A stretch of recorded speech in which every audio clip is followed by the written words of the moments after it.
En esta segunda mitad de esta mañana, aquí en Punta Barranca, con un paisaje extraordinario, como han podido disfrutar seguramente y seguirán disfrutando después del último panel, vamos a dar lugar a un tema que es aplicación de la medicina de precisión en genómica. Nos van a acompañar el doctor Fabián Fay, ustedes ya lo conocen, ya lo hemos presentado, y también está con nosotros otro amigo de la casa, el doctor Martín Vázquez, que es licenciado en Biología, graduado en la Universidad de Buenos Aires, es también cofundador de Eritas, gerente de investigación de INDEAR, el Instituto de Agrobiotecnología de Rosario Bioceres, investigador independiente de CONICET, y Martínez, además, líder de opinión de Illumina para Latinoamérica desde el año 2015. Con ustedes los doctores Fay y Vázquez. Bueno, acá en este módulo un poco la idea es contarle lo que hicimos, lo que empezamos a hacer hace ya más o menos unos 5 años con Martín. En el año 2010, INDEAR, que está en el Centro Científico Tecnológico de CONICET en la Siberia, se transformó en el primer lugar donde había una plataforma de genómica en Argentina. En ese momento nosotros empezamos a trabajar con ellos en distintos proyectos de investigación, en cáncer de mama, en cáncer de colon, en microbioma, y fuimos transcurriendo más o menos unos 3 o 4 años haciendo trabajos de investigación juntos. Entonces después en el 2015 con Martín, ¿sí me da la presentación? Con Martín se nos ocurrió crear una nueva empresa que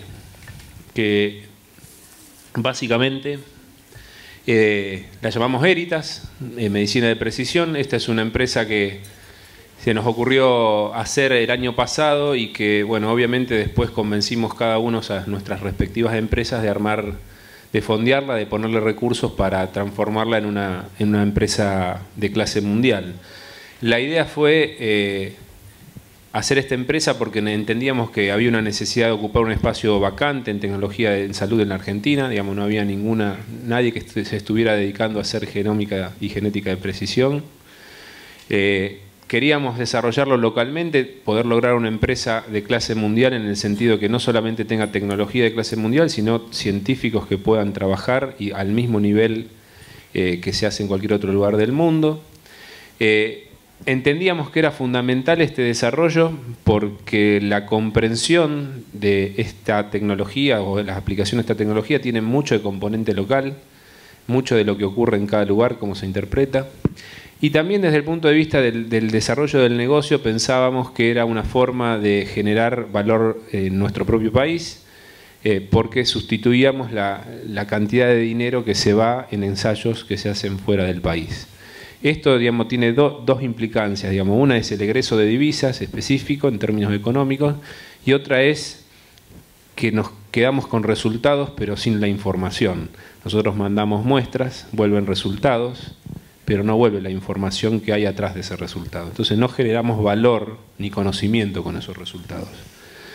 En ese sentido, nosotros lo que hicimos fue armar Eritas a través de 3 patas, en donde CIVIC aportaba algunas, INDEAR aportaba otras, INDEAR las plataformas tecnológicas y el know-how en genómica, nosotros la experiencia clínica, la disponibilidad de esto a nivel de todo el país, la posibilidad de llegar a través de nuestra red de laboratorios asociados a través de la derivación a distintos lugares del país, y agregarle una pata, que era la consejería genética, que era la que terminaba cerrando las otras dos, digamos, dando un resultado global que implicara no solamente aplicar la tecnología, sino interpretarla en el contexto local, en ese paciente en particular. En ese sentido, tuvimos 3 campos de desarrollo de inicio. Uno básicamente asociado a la parte de genómica clínica, esto es básicamente cáncer, enfermedades hereditarias congénitas transmisibles. Otro vinculado a la genómica de la reproducción y otro vinculado al microbioma humano, que son nuestras 3 áreas de desarrollo. Y en todos los casos lo que fuimos haciendo es trabajar con un modelo en el cual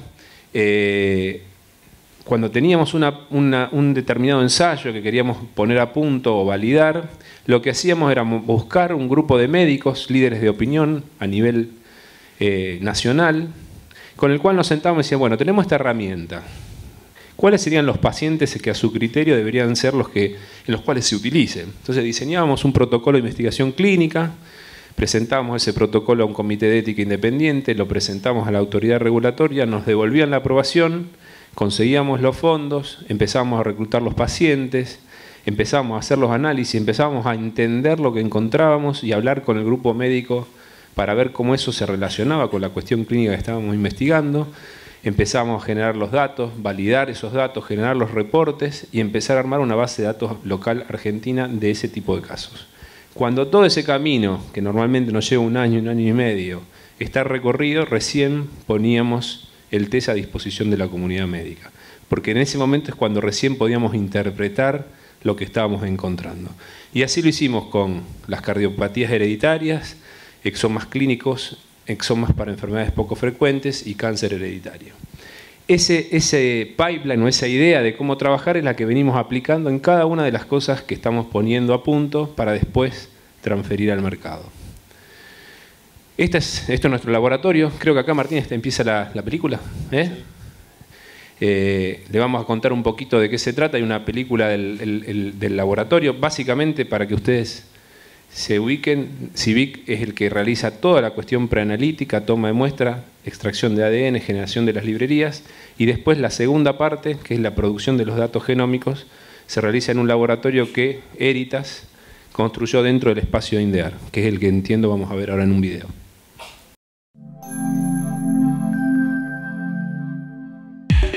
Acá estamos en la parte de Heritas que corresponde al área de CIVIC. Digamos, el proyecto básicamente tiene una idea de juntar las capacidades de ambas empresas, tanto de CIVIC como INDEAR. Y acá en CIVIC, en lo que tiene que ver con Heritas, lo que hacemos es recibir y preparar las muestras, tanto las muestras de pacientes propios como las que vienen referenciadas de otros laboratorios, para después llevar ese material que preparamos a las instalaciones que tiene Heritas en INDEAR. Básicamente estamos en el laboratorio de biología molecular de CIVIC y acá tenemos áreas de preparación de reactivos, de preparación de muestras y de estandarización del tipo de muestras que tomamos, que básicamente lo que nos permite es garantizar, por un lado, la trazabilidad de la muestra obtenida, por el otro lado, la calidad de esa muestra para poder ser incorporada posteriormente a las plataformas de secuenciación y, por último, tener todos los datos clínicos requeridos para un correcto análisis de este tipo de material que posteriormente vamos a trabajar en las plataformas genómicas en Heritas de INDEAR. Acá vemos en la parte de preparación de muestras cómo están trabajando con las muestras y preparando las muestras, y después que estas muestras están preparadas y acondicionadas, se envían las mismas para seguir el proceso en las instalaciones de Heritas en INDEAR. Vamos para allá y vamos a ver cómo sigue este proceso. La idea es hoy que les presentemos un poco cómo hemos avanzado con los laboratorios de Heritas, así que les doy la bienvenida y quisiera que pasen un poco a recorrer y me acompañen en la visita, así que vamos.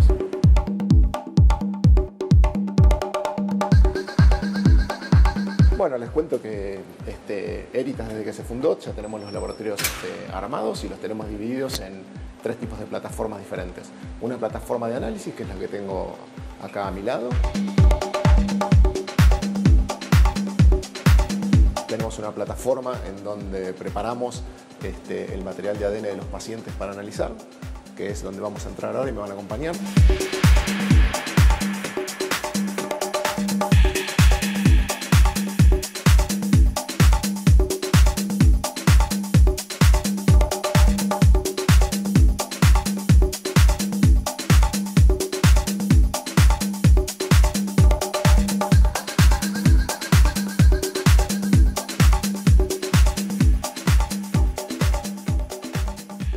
Bueno, les cuento, acá es donde preparamos las muestras de ADN de los pacientes cuando llegan desde las instalaciones, desde las otras instalaciones que tenemos de Heritas en CIVIC, y una vez que tenemos listo ese material pasamos a producir los datos en la sala de plataformas tecnológicas.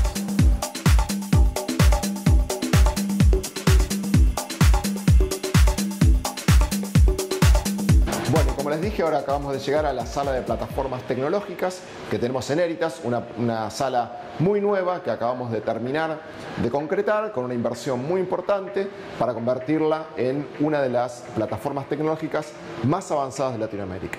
¿Por qué es eso? Porque contamos con 5 equipos diferentes de Illumina, que es el líder mundial en secuenciación genética en el mundo en este momento, y vamos a entrar a la sala para que la conozcan. Es una sala de seguridad. Ingresamos. Les quiero mostrar cuáles son algunos de estos equipos y para qué los usamos en este momento. Tenemos 5 secuenciadores genéticos diferentes que abarcan todas las escalas posibles, con lo cual nos dan una flexibilidad importante a la hora de trabajar. Por ejemplo, tenemos 2 equipos que son los más pequeños que tenemos, que se llaman Minisec. En este tipo de equipos nosotros podemos hacer análisis genéticos para grupos de genes relacionados, por ejemplo, a cáncer, a cardiopatías hereditarias, que son 2 aplicaciones que ya estamos utilizando. Este equipo es un MiSeq, que es un poco más poderoso que los Minisec que le mostré recién, y que en este caso, en este equipo, por ejemplo, lo usamos para la aplicación de microbioma humano, que terminamos de concretar hace poco, y para estudios de ese tipo. Un poco más avanzado, del otro lado tenemos un equipo como el NextSeq 500. Este equipo es bastante más poderoso que los otros 2 que les mostré, y en este caso, como tiene más poder, lo estamos preparando para usarlo en una aplicación muy específica, que es el ensayo prenatal no invasivo. Esto es que con un análisis de sangre a la embarazada en el primer trimestre le vamos a poder decir algunas posibles afecciones que pueden tener los bebés, como ser ciertas trisomías frecuentes en la población. Es una ganancia muy importante respecto a los ensayos que se hacían en la actualidad, como ser la amniocentesis, que es un ensayo invasivo a diferencia de este. Este es el equipo más poderoso que tenemos, en donde está destinado más que nada a diagnósticos de enfermedades poco frecuentes, en donde en vez de leer solo una pequeña cantidad de genes que pueden estar relacionados, leemos todos los genes del genoma humano. Entonces, en este caso pasamos a tener que leer y analizar 30.000 genes, a diferencia de como hacemos en el panel de cáncer, en donde analizamos unos 94 o a veces menos genes de acuerdo a la necesidad de la aplicación. Entonces es el equipo más poderoso que hay en Argentina disponible en este momento. Bueno, les agradezco mucho que nos hayan acompañado a recorrer las nuevas instalaciones de Eritas, y la verdad es que queremos que sigan informados sobre todo lo que estamos haciendo y que tengan actualizaciones permanentes sobre cómo vamos avanzando en los distintos proyectos y en los distintos servicios. Así que les pido que me acompañen a seguirnos tanto en las actualizaciones que hacemos en la web como en nuestra dirección de Twitter. Bueno, muchas gracias.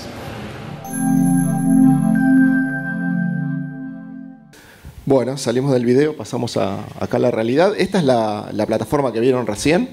Es exactamente lo mismo, solo destacar de vuelta la flexibilidad y la logística que nos da la posibilidad de tener todo este equipamiento. Es realmente la sala más avanzada que hay en Latinoamérica, ese es nuestro objetivo. Y lo más importante, ya que vamos a describir qué son las plataformas tecnológicas, me parece que es empezar por qué entiende Eritas que es un test de genómica clínica. Y eso para nosotros, como parte de la plataforma tecnológica, es central que esto se entienda. Para nosotros es un test que tiene 3 fases. Tiene una fase preanalítica, tiene la fase de producción de datos y la fase de interpretación de esos análisis genéticos, y una fase posanalítica. Y en nuestro concepto, en nuestra visión, esto es indivisible. Y lo aclaro de esta manera porque seguramente hay, y los test que se envían afuera dividen esto, en donde la parte del medio es la que se hace afuera y por ahí las otras se hacen acá. Entonces, esto genera, digamos, una serie de problemas de arrastres de error en nuestro concepto, que si se manejan de manera conjunta las 3 fases, es la forma en que creemos que va a funcionar de manera correcta en el país. ¿Qué significa esto? Bueno, por un lado, la fase preanalítica es poder determinar si ese test es el correcto. Es el correcto para la persona afectada. Y por otro lado, no solo determinar eso, sino que, bueno, en nuestra visión también, nosotros estamos totalmente en contra de que este tipo de ensayos se utilicen en personas sanas sin ningún tipo de antecedente previo o riesgo. Eso es fundamental aclararlo en nuestra visión, porque van a encontrar, por ejemplo, que hay otros que sí lo promocionan de esa manera o lo pretenden hacer de esa manera, de poder testear personas sanas. Este tipo de ensayos no están diseñados en este momento para ser testeados en personas sanas. tiene que ser en personas afectadas o en personas en riesgo con historia familiar. Porque muchas veces el gran problema que tenemos es que lo que nosotros vemos en el genotipo no se traslada todo el tiempo al fenotipo, es decir, a lo que se observa en el paciente.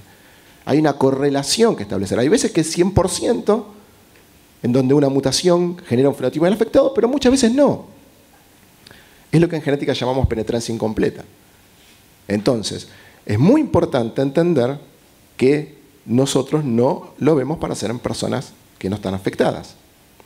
¿Qué pasaría si encuentro una mutación patogénica en una persona que no está afectada sin ningún tipo de historia clínica previa? ¿Qué le tengo que decir a ese paciente? Es un problema para la asesora genética, pero digamos, es un problema serio. Entonces, hay que entender muy bien la fase preanalítica y la importancia que tiene esa fase. Por otro lado, en la segunda fase, esto también siempre lo menciono siempre, es súper importante estar en control de los datos que uno produce. Un análisis que se entrega a un paciente va a ser tan bueno como los datos crudos que se hayan producido, como la calidad que tengan esos datos crudos. Si nosotros dejamos eso en manos de un tercero, encima del exterior, y no sabemos con qué calidad vuelve, el análisis va a tener la misma calidad. Entonces, es muy importante estar en control de esos datos para producirlos con la mayor calidad posible.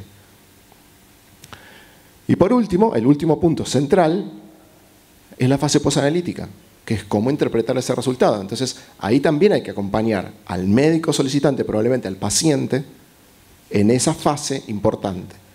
Porque normalmente, en la mayoría de los test que estamos acostumbrados, por ahí el paciente está más acostumbrado a una situación un poco más binaria, en donde el resultado es sí, no, positivo o negativo.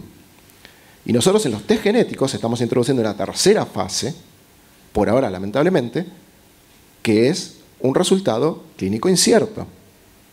Entonces hay que ayudar tanto al médico como al paciente a que entienda qué significa esa tercera opción para la cual normalmente no está preparado.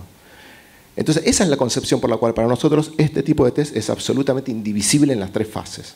Y tenemos que tener control sobre las tres fases. Por otro lado, ya que hablamos de plataformas tecnológicas, por supuesto que esto requiere una serie de pasos. Desde que nosotros recibimos la muestra, se trabajan esas máquinas poderosas que ustedes vieron recién, hasta que se genera un reporte, hay un montón de pasos. No voy a entrar en detalle en esos pasos, no me importa esos pasos. Lo que me importa es, no todos esos pasos que están acá para llegar a ese reporte involucran la misma cantidad de tiempo. Eso significa que si yo lo pongo en términos de tiempo, de esas fases, la más complicada es la interpretación de esos resultados que se produjeron. Ahí se pierde mucho tiempo. Entonces eso significa que no es un problema computacional el que tenemos, es un problema de conocimiento. Es un problema de conocimiento en donde tenemos que adherirnos a estrictas reglas internacionales para poder decir si una variante que encontramos es o no es patogénica. Y eso a los analistas genéticos les lleva mucho tiempo. Porque tienen que juntar un montón de evidencia para tildar estos casilleros que se ven ahí, que es toda la evidencia necesaria para decidir si una variante es patogénica o no. Entonces, eso es muy consumidor de tiempo. Lo que nosotros vimos es que esa información, para poder juntar toda esta evidencia y decir si una variante es patogénica o no, está ahí afuera. Lo que pasa es que no está en una forma estructurada. Lamentablemente, alrededor del mundo no se depositan las cosas en las bases de datos como deberían depositarse, y mucho menos en Argentina. Entonces, lo que nosotros estamos haciendo, sin entrar en demasiado detalle, es tratar de construir lo que llamamos una base de datos inteligente propia, que disminuya los tiempos necesarios para hacer las interpretaciones. Y eso lo estamos haciendo gracias a nuestros bioinformáticos, a nuestros científicos de datos, que están trabajando en tratar de capturar toda esa información, por la cual hoy se pierde mucho tiempo en buscarla, estructurarla para generar una mejor idea de lo que es una correlación genotipo-fenotipo. Y eso es lo que para nosotros va a tener un gran valor diferencial con respecto a otros que hacen los mismos análisis. Por otro lado, ustedes saben, hoy se considera normalmente, lo van a encontrar repetidamente esto, que un análisis, por ejemplo, de un exoma para desórdenes mendelianos rinde aproximadamente un 30% de forma positiva. Es decir, que al 30% de los pacientes les puede dar un resultado positivo, mientras que al 70% no. ¿Eso significa que el test es muy malo? No, no significa que es muy malo. El test es muy bueno. El problema está en nosotros, que no sabemos interpretar correctamente la información. Es decir, la información está ahí. Lo que pasa es que nosotros no la podemos interpretar de manera correcta para aumentar ese rinde de positivos. Pero se acaba de publicar un trabajo internacional recién, hace muy poquito, hace 2 semanas, en donde un grupo de Europa lo que hizo fue analizar todos los test que le habían vuelto negativo. O sea, el 30% que pasó positivo se queda fuera, el 70% que pasó negativo dijeron, bueno, vamos a reanalizarlo. Y usaron otra tecnología que se llama mapeo posicional, no viene al caso, pero sí pudieron ver que en realidad la información para decirle a ese paciente que tenía una mutación patogénica positiva estaba ahí. Lo que pasa es que los laboratorios no la habían reportado porque no la entendían, pero estaba oculta. Y ellos pudieron determinar que pudieron subir el porcentaje al que pudieron decir un resultado positivo de 30% a 88%. Entonces, hoy un exoma clínico rinde un 88% de positivos. Es excelente el test. Y lo que hicieron fue decir, bueno, si proyectamos desde ahí, en forma teórica, ¿cuál sería el máximo rendimiento que hoy podríamos obtener? 95%. Esto es un cambio radical. Pasar del 30% al 95% no es magia. Estaba ahí la información. El gran problema es que no la entendemos. Entonces, eso es también lo que nosotros estamos tratando de suplir. ¿Cómo vamos a llenar este gap entre el 30% y el 95%? Nuestra idea es que nosotros lo podemos llenar con esta base de datos inteligente propia que estamos armando. Por otro lado, y para terminar esta parte, un concepto que es tremendamente importante también, que se habló en el panel anterior, y que lo volvemos a destacar acá. Un trabajo hecho recientemente haciendo secuenciación de exoma clínico, especialmente lo hicieron para el caso de enfermedades severas de intellectual disability, ¿sí? En inglés. En este trabajo que se hizo en Holanda, lo que observaron, hicieron la comparación de cómo sería el camino de diagnóstico tradicional para ese tipo de enfermedades pediátricas y cómo era si la primera línea de diagnóstico era el exoma clínico. Y lo que esta gente observó, después de analizar muchos casos, es que usar el exoma clínico como primera línea de diagnóstico en este tipo de enfermedades reducía el 75% los costos de una trayectoria tradicional de diagnóstico para este tipo de casos, en donde primero pasaban por distintos ensayos genéticos que podían ser negativos y no daban, ensayos de imágenes, internaciones y una serie de cosas que se tuvieron en consideración en la línea clásica. Quiere decir que hoy, si encima podemos aumentar a casi 90% la cantidad de positivos que podemos entregar con un ensayo de exoma clínico y lo usamos como primera línea diagnóstica, podemos reducir los costos hasta el 75% para cierto tipo de enfermedades. Lo cual es un cambio tremendamente radical. Y eso está ocurriendo en este momento. Eso es lo que queríamos contarles en lo que tiene que ver con las plataformas tecnológicas y pasamos ahora a analizar, digamos, lo que hemos estado haciendo con este tipo de plataformas. Bien, muchas gracias, Martín. Si hay alguna pregunta en el auditorio, pueden participar. Va a haber espacio también después sobre el final, pero si va surgiendo alguna inquietud, ningún problema, levantan la mano con naturalidad, pueden responder algunas de las preguntas. Doctor Fay. No, pasemos si querés a uno de los primeros. ¿Sí? Sí. Perfecto. Entonces vamos a invitar en este momento a que suban aquí a nuestro living a los integrantes de la próxima mesa. Vamos a hablar de cáncer hereditario y para eso citamos a María Florencia Gozo, la doctora Florencia Gozo, y también a Alejandra Mampel, que es profesional de Heritas y de CIVIC y es la médica especializada invitada en esta ocasión. Les voy a contar algo más de nuestras panelistas. Alejandra Mampel es médica especialista en genética médica de la Sociedad Argentina de Genética, médica genetista del Hospital Universitario Nacional de Cuyo, también es consultora externa del Hospital Español de Mendoza y médica genetista del Centro Oncológico de Integración Regional. Con ellos entonces vamos a comenzar esta nueva etapa en esta mañana, en este encuentro, y vamos a hablar de cáncer hereditario, la genómica y la medicina de precisión aplicada a esta particularidad, el cáncer hereditario. Bueno, gracias. gracias por haber venido a participar. Especialmente quiero agradecerle a Alejandra, con la cual tenemos una larga relación a la distancia, y esta es la primera vez que nos conocemos personalmente, así que la verdad que es un gran gusto tenerla acá.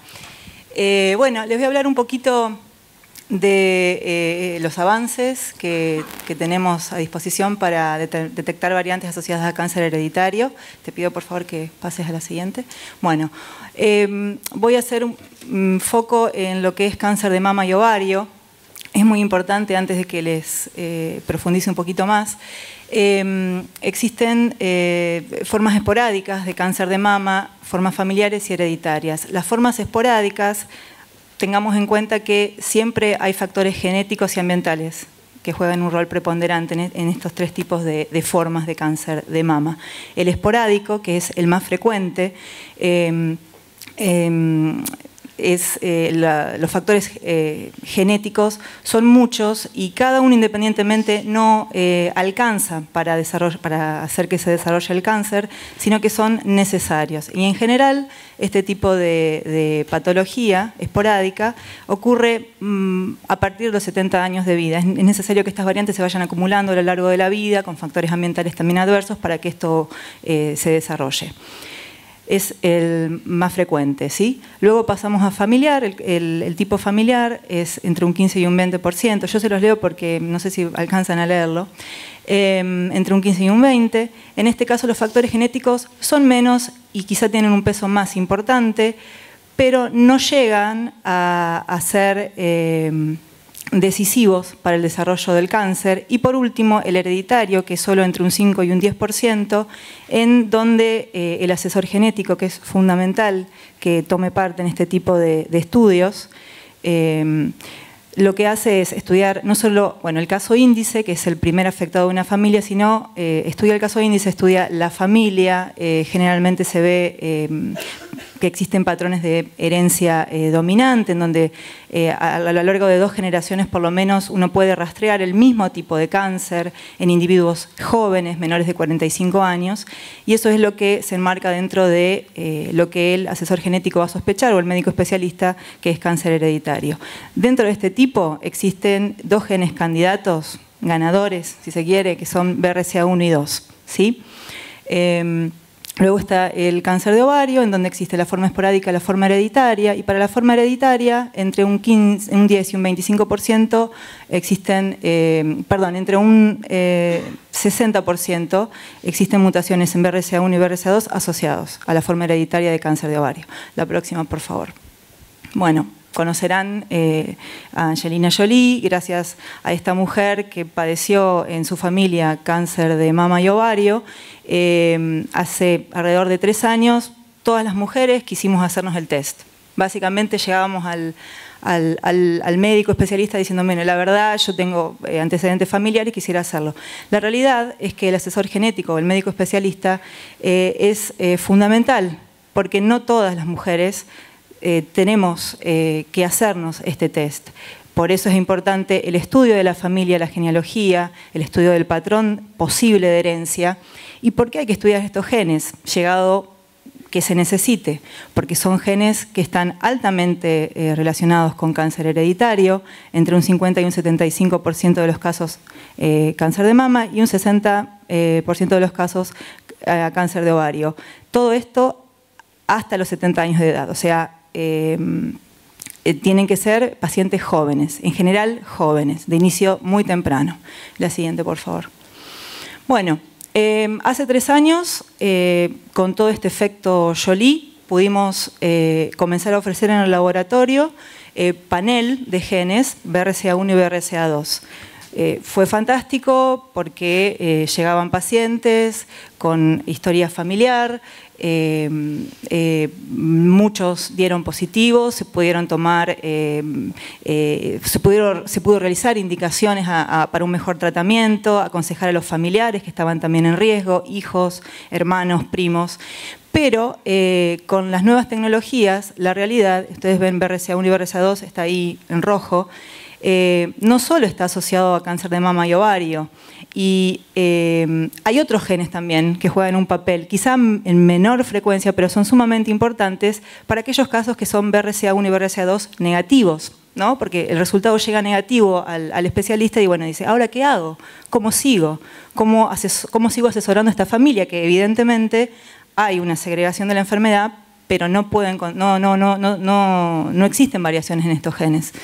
Es por eso que en la actualidad, este panel que ya mencionó Martín, son 94 genes en total. Los asociados, que se dice de alto riesgo para cáncer de mama y ovario, son alrededor de 12 o 15, y es sumamente importante poder contar con esta herramienta para, llegado el caso, poder testear más genes, más allá de BRCA1 y BRCA2. ¿Cuál es el valor agregado de este tipo de estudios, que se hagan localmente, que nosotros podamos tener control de las métricas?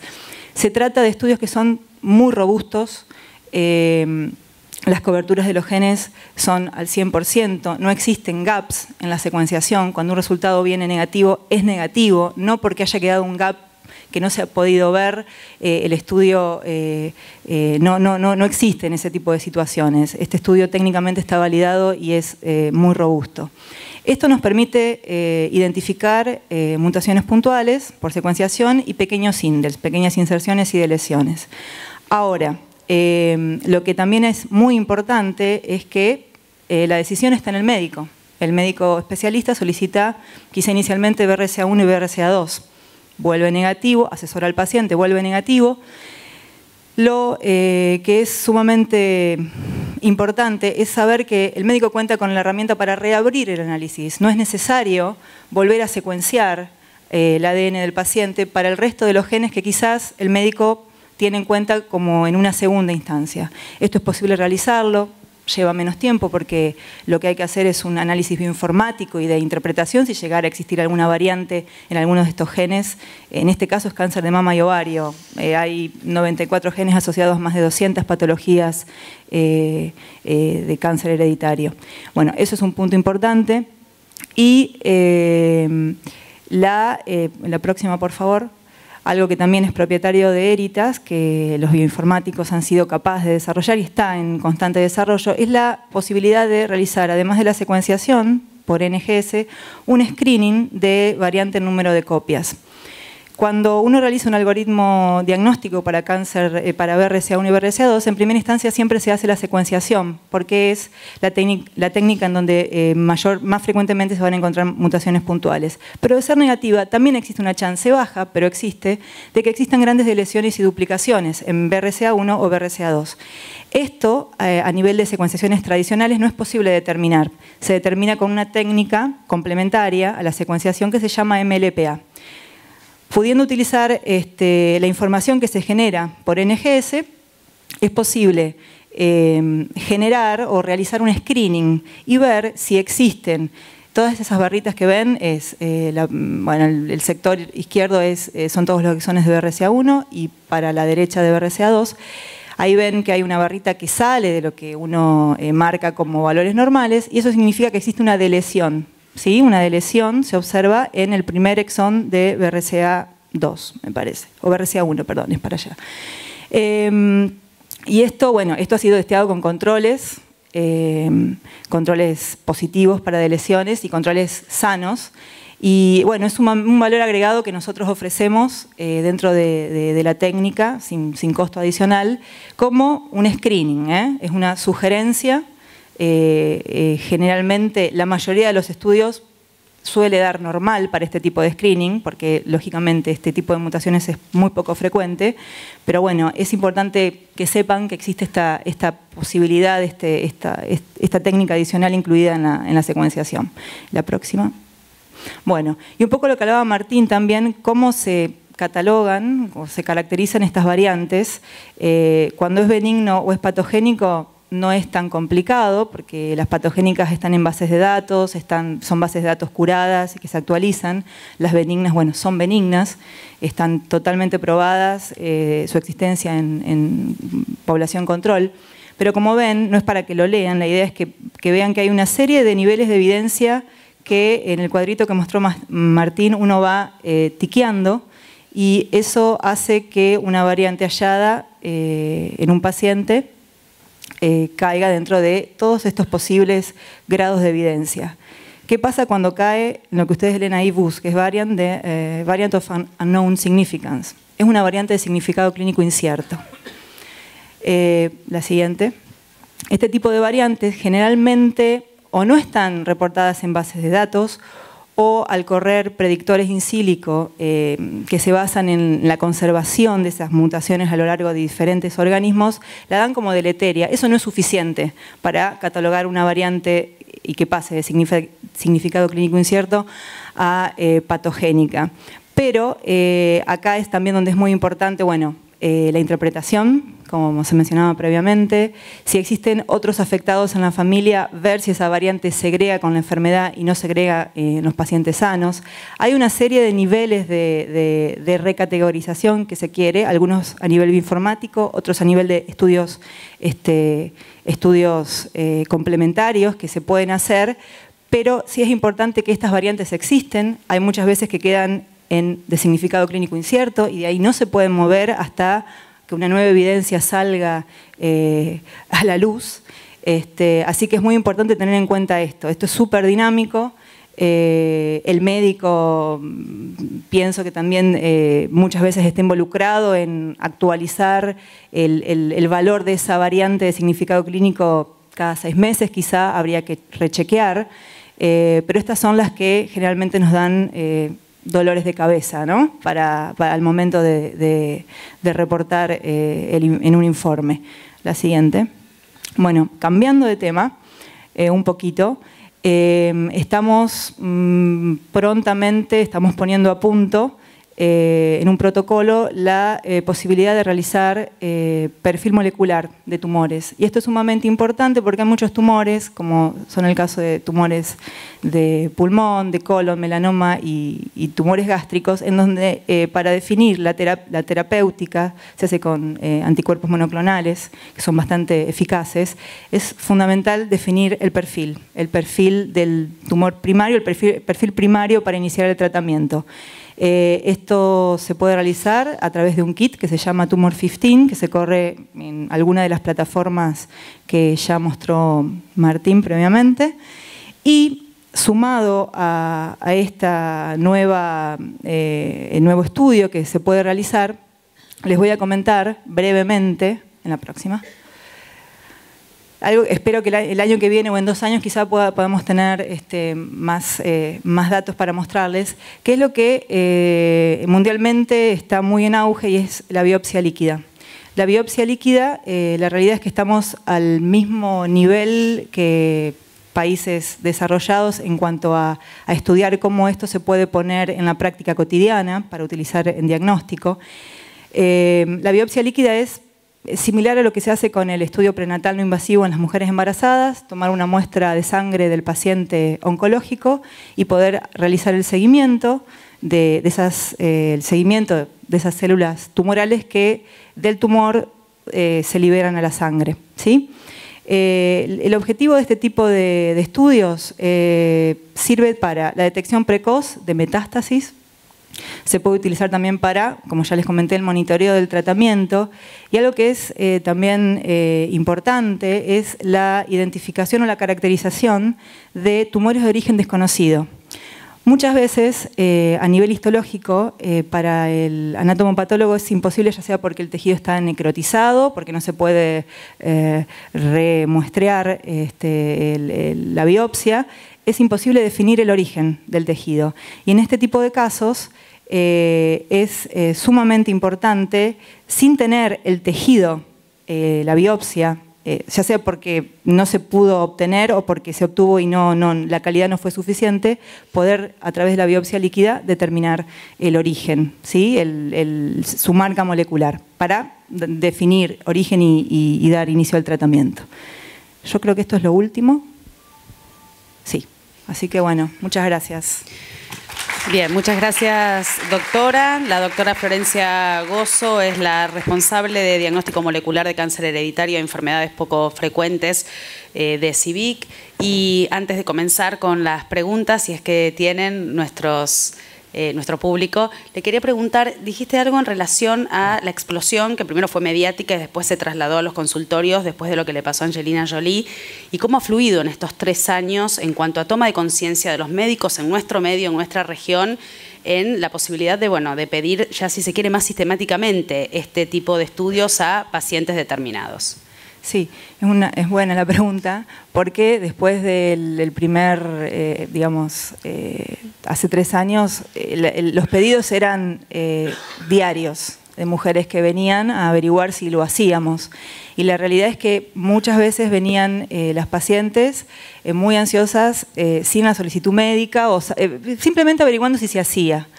Y esto no es un estudio que está recomendado para la población sana, porque son pacientes en riesgo, es sumamente importante toda la historia familiar, hacer el estudio, que por eso es tan importante el asesor genético, no solo en este tipo de enfermedades, pero fundamentalmente en este tipo de enfermedades. No es la intención de no hacerlo porque no, sino que el que se lo debe realizar, que pueda realizárselo.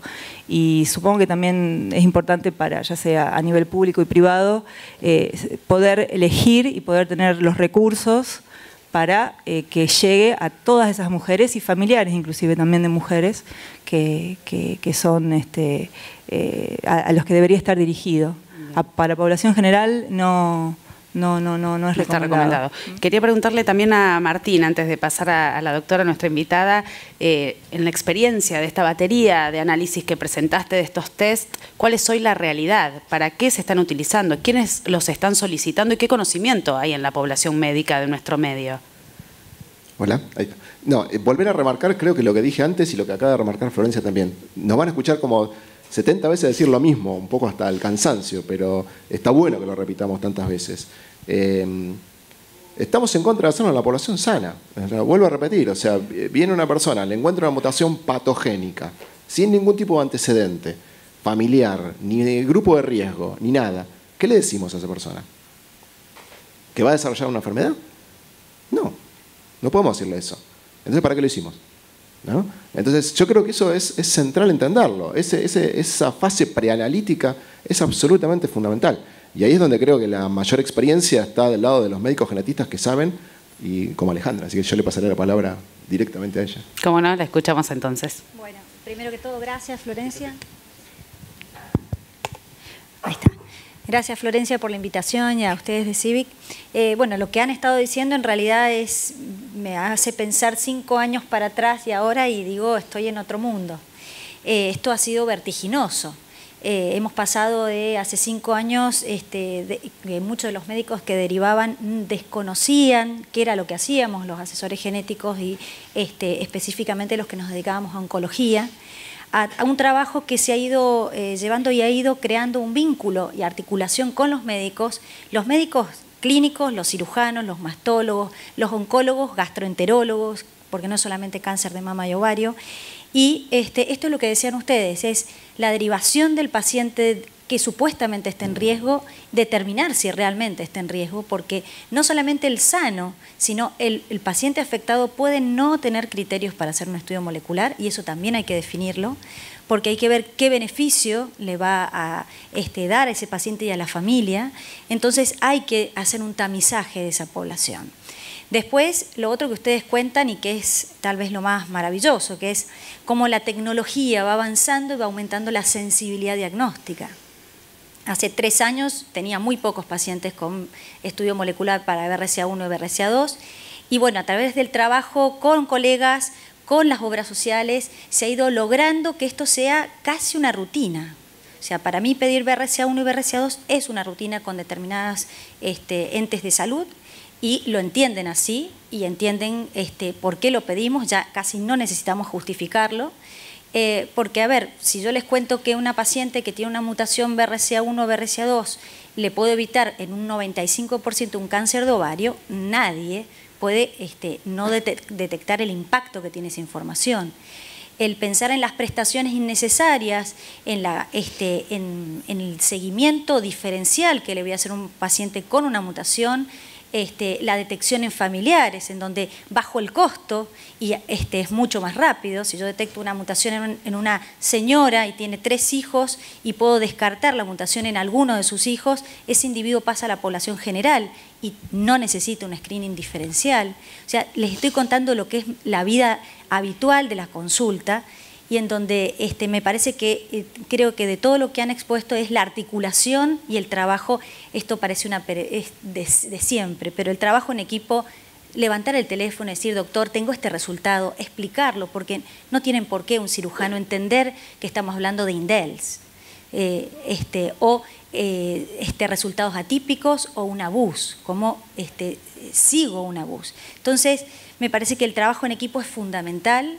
La integración con tecnólogos y gente que maneja clínica, y yo tengo que manejar tecnología porque tengo que entender lo que me mandan, que eso también es bastante divertido para nosotros los médicos, el no comprar todo lo que veo, y ahora vienen los paneles, que es como empezar a meterse en otro mundo y perderle el miedo, pero con criterio médico. No todo el mundo es para paneles.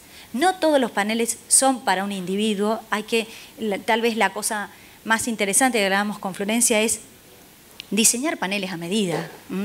¿Qué es lo que quiero buscar? Y para eso hay que estudiar, hay que informarse, hay que interactuar con grupos como ustedes como para no cometer errores y ir afinando hacia la medicina personalizada. Sí, yo creo que hay un punto que es muy importante, es cómo los cambios tecnológicos van acercando la factibilidad de ese tipo de evolución. Digamos, hoy lo que mostraba un poco Florencia es que desde lo tecnológico nosotros hemos podido llevar un análisis que implicaba solamente secuenciar 2 genes, que era BRCA1 y BRCA2, a, por el mismo costo y en el mismo tiempo, poder secuenciar 94 genes, aplicable a un montón de patologías. Entonces esto tiene 2 aristas. Por un lado, la importancia de saber que uno tiene un montón de datos recolectados, y lo segundo es interactuar con el médico para ver, para ese paciente en particular o esa familia en particular, cuáles de esos genes son los que deben ser analizados. Esa es lo que ella dice, customizar, digamos, adaptar el panel para la realidad clínica de ese paciente. Con la gran ventaja de que la herramienta tiene ya secuenciado todo un montón más. Y llegado el caso que ese diseño inicial no haya sido correcto o no se haya encontrado nada, uno pueda ir a expandirlo sin generar nuevos costos. La información ya está generada. Entonces es un aspecto importante. Y el otro aspecto que yo creo que es muy interesante también es lo que contaba Florencia, de poder, en el mismo ensayo en el cual nosotros estamos haciendo hoy la secuenciación, descartar la presencia de lesiones o inserciones con un tamizaje de la variante de número de copias. Esto hace que en un solo ensayo yo tenga la información generada de 94 genes, a su vez vea si esos genes tienen posibilidades de haber perdido o sumado un pedazo de ADN en los mismos, y de toda esa información generada a ver cuál es la que el grupo médico interpreta que debe ser analizada en el contexto de ese paciente o de esa familia. Yo creo que ese es el gran cambio en el cual estamos adaptándonos ahora, con la gran ventaja de que pudimos hacer todo este cambio tecnológico sin agregar costos, sino al revés, disminuyendo costos. ¿Por qué? Porque tenemos, por el mismo costo que generamos BRCA1 y BRCA2, generamos ahora el panel de 94 genes más el tamizaje variante de número de copias. Muy bien, ¿alguna pregunta en esta etapa? Si no, vamos a dar paso a la segunda mesa, donde vamos a hablar de exoma clínico. Y, por supuesto, insisto, después va a haber más espacio también para las inquietudes, lo que quede dando vueltas después de escuchar estas interesantes exposiciones. ¿Alguna pregunta? Por ahora no. Por ahora no. A mí me surgieron un montón de preguntas. ¿A vos bueno, preguntá, dale, Fabián. No, sí. No, básicamente me parece que está bueno por ahí, más que preguntas, generar comentarios y un poco ver cómo lo viven los médicos, esta situación de cambio de paradigma que implica la generación de un reporte. Digamos, nosotros, como bioquímicos, lo que decía Martín, estamos muy acostumbrados a un análisis en donde el médico sabe lo que nos pide, nosotros sabemos lo que hacemos, generamos un resultado y ese resultado es binario, si no, positivo, negativo, alto, bajo. Y el cambio de paradigma que implica esto es un resultado que es dinámico en el tiempo. Digamos, muchas veces pueden darse casos en donde el resultado que uno termina interpretando en un determinado momento puede variar en el tiempo. Y esto es un cambio de paradigma para el laboratorio, que estamos acostumbrados a que el análisis termina cuando lo informamos, para el médico, que tiene que transferirle esto al paciente, diciéndole, mire, por ahora es esto, pero para adelante puede ser que esto cambie, y obviamente también para la implicancia que tienen el paciente y la familia. Entonces a mí por ahí me interesaba un poco ver cuál es el cómo se maneja esto en lo diario, en lo cotidiano, ¿no? Bueno, cuando uno hace asesoramiento genético, ahí en la diapo estaba muy bueno esto de asesoramiento genético premolecular. Eso es una instancia donde viene por primera vez el paciente y uno le explica, y que no es fácil, a qué se somete, a las limitaciones, a las ventajas de poder hacerse algunos de estos estudios cuando esté indicado. Y después viene, una vez que uno recibe el resultado y uno lo evalúa clínicamente, la bibliografía, llama por teléfono, esto no me cierra, ¿cómo interpretás? ¿Hiciste in silico? No, esta dinámica del medio es fundamental. Para después, con ese resultado, además, lo que hago yo es interactúo con el médico que deriva o el médico que también va a transmitir la información, porque tiene que ser una información, con una conducta clara. Eso es fundamental. Porque cuando todos empiezan a decir ni, es cuando ahí tenemos problemas y serios. Dentro del asesoramiento postmolecular están los sí y no, hay algunos más claros, están las BUS, que lo que nos implica es decir, mire, esto hasta acá, esto es lo que se sabe, vamos a hacer un seguimiento diferencial, lo hemos consensuado con su médico, la vamos a reevaluar en el tiempo y vamos a actualizar su estudio genealógico anualmente, porque como bien decís vos, es dinámico. En un año aparece otro caso con otro tumor que me puede dar la punta del ovillo para que busque otro gen que no analizamos o ampliar el panel o cambiar totalmente y reevaluar ese caso. Y eso pasa. Sí, yo creo que eso era lo que me interesaba que por ahí lo transmitieran, porque es lo que la experiencia uno ve y realmente es lo que también uno tiene que entender, que con la información que va generando esto va a ocurrir. Y digamos, es un cambio para todos los actores de esto, para nosotros como laboratorio, para el médico, para el genetista, para el financiador, que también tiene que entender que muchas veces esto no termina cerrando el ensayo, sino que es un ensayo abierto. Entonces me parece que ese enfoque que vos estás contando, que es la vida real hoy, sí, es crucial entenderlo. Y lo otro que, sí, lo que también decía Florencia es la superposición de fenotipos. Eso complica el asesoramiento y es por eso que uno tiene que reevaluar en el tiempo. Ahora, la última semana tuve una paciente que su hermana tuvo un cáncer de mama, se hizo BRCA1 y BRCA2 sin mutaciones, y ahora acaba de la consulta su otra hermana con un cáncer de ovario. De origen, pero no, es un seroso papilar de origen endometrial, pensaban que era ovario, y entonces ¿qué empiezo? Lynch, que también tiene ovario y tiene mama. Uno empieza a repensar y tiene que sentarse. Uno debe, en el acto médico y en esto, que alguna vez alguien me dijo hacer asesoramiento genético oncológico son todos autosómicos dominantes, la verdad que me acuerdo siempre de él cuando me quedo 2 horas revisando bibliografía y repensando cómo seguir y rearmar el camino en algunas familias. Doctora, hay un tema puntual, lo nombraba la doctora Gozo, cuando aparecen estas variaciones desconocidas, ¿eso se le informa al paciente? Sí. ¿Y qué genera en el...? No, uno tiene que saber mediar la información y eso lo ha dicho en el premolecular, en ese asesoramiento. No todos, de hecho los consentimientos informados también, cuando lo firman, ahí está también la responsabilidad de uno, explicar que el resultado no siempre es sí o no. Uno busca y lo que realmente tiene el valor es el resultado positivo que tiene una conducta médica a seguir.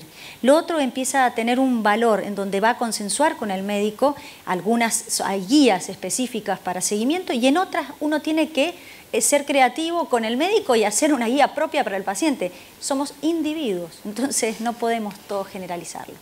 Bien, Martín. Yo solamente quería volver a resaltar, porque después de escuchar la experiencia en la vida real, cuando ellas la cuentan, vuelvo a lo que dije antes, que para nosotros es un test de 3 fases que son absolutamente indivisibles. Y la razón es justamente por lo que ella está contando. O sea, necesitamos las 3 fases en conjunto. Y eso hasta ahora no se venía haciendo así en Argentina. Esa es la importancia. Y la otra cosa a remarcar, lo último, de mi parte es, devolver un resultado clínicamente incierto no es el sonamos. O sea, no podemos hacer nada más.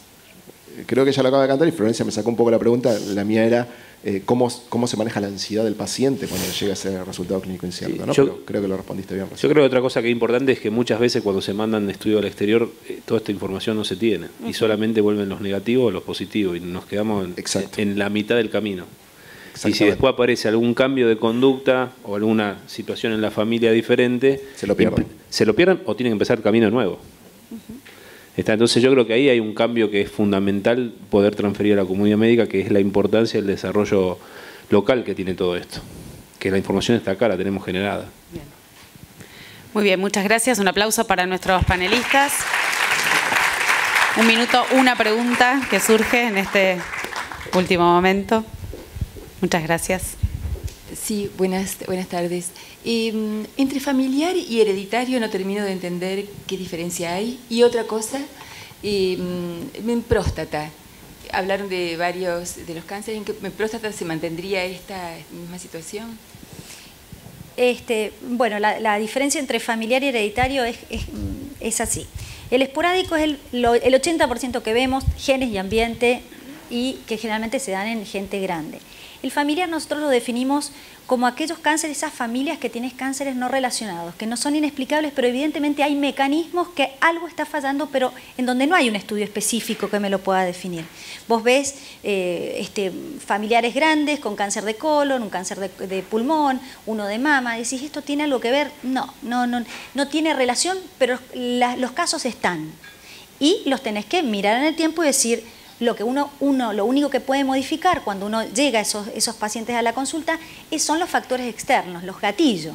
Si hay un cáncer de vejiga, no fumes. O sea, si hay cáncer de pulmón, evitar los factores de riesgo que todos sabemos. Eso en cuanto a lo familiar, no sé si quedó claro. Y la minoría, que no es menos importante, esa es por definición, son los hereditarios, donde siempre hay un gen. Generalmente o BRCA1, BRCA2, PTEN, el que sea. Pero hay un gen que se encarga de darte la desventaja en las células, porque son mutaciones germinales, es decir, están en todas las células, pero hay órganos donde impacta fundamentalmente. BRCA1 es mama, ovario fundamentalmente, no los únicos. Eso es para la primera parte. Próstata es uno de los cánceres que está relacionado a BRCA, hay que considerarlo en gente joven, sobre todo en BRCA2, y es uno de los screening de seguimiento cuando uno detecta una mutación familiar, que siempre uno les dice a los pacientes, no es privativo de las mujeres. Los hombres también pueden tener cáncer de mama hereditario y tener mayor predisposición a próstata. Si el paciente quisiera hacerse el análisis en vez de pasar por la consulta médica, porque a veces también no se sabe si el médico está interiorizado de toda la tecnología y a lo mejor a veces los bioquímicos queremos ahorrar un paso. Decimos, bueno... Yo no recomendaría nunca un estudio, pero en oncología, en pediatría, en hematología, en infertilidad, yo hago genética general y me estoy inclinando más a lo oncológico. No recomiendo de ninguna manera ni un estudio citogenético, sino es explicado para qué y por qué lo pido. Es básico. Me parece que eso es parte del acto médico, ¿no? Bien. Yo quisiera resaltar una última cosita solamente porque Florencia lo mencionó excelentemente bien y lo quiero dejar como el famoso mensaje para llevar a casa. El punto a mirar dentro de los próximos 2 años se llama biopsia líquida. Creo que eso es lo que hay que seguir de cerca. Eso va a cambiar la conducta terapéutica del paciente. Las inmunoterapias son carísimas y poder saber exactamente qué tipo de inmunoterapia aplicar de antemano mirando la carga tumoral va a ser central y hecho con un análisis de sangre sin necesidad de tener que rebiopsiar. No por nada en Estados Unidos lo llaman el santo grial a la biopsia líquida. Y hemos cerrado un convenio recientemente con el Hospital Alemán de Buenos Aires con un excelente grupo de oncólogos para poner esto a punto con este nivel por primera vez en Argentina y esperamos tener resultados para mediados del año que viene. Bien, los esperamos y les sugiero que tomen nota porque cada vez que Martín dice esto es lo que se viene en 2 o 3 años, yo lo agendo, chequeo en la agenda y les puedo asegurar que es así. Así que bueno, biopsia líquida es lo que se viene y seguramente charlaremos en el encuentro de 2017.